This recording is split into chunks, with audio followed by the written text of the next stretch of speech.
Обращение Балухова передать.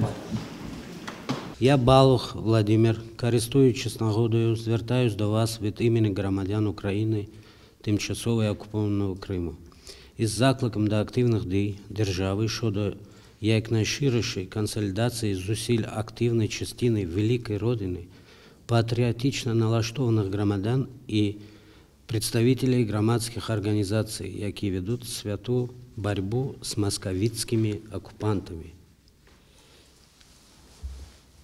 Вважаю, що створення консультативно-координаційної ради при президенті України значно підвищить ефективність дій держави по звільненню політв'язнів, захисту прав і свобод граждан України в тимчасово окупованому Криму та якісно покращить інформаційну складову в боротьбі з російською пропагандою. Об'єднавши зусилля держави і української спільноти Криму, ми значно наблизимо час торжества вищої справедливості, гідно хазяйнувати на своїй Богом даній землі. Крим, Україна, слава Україні!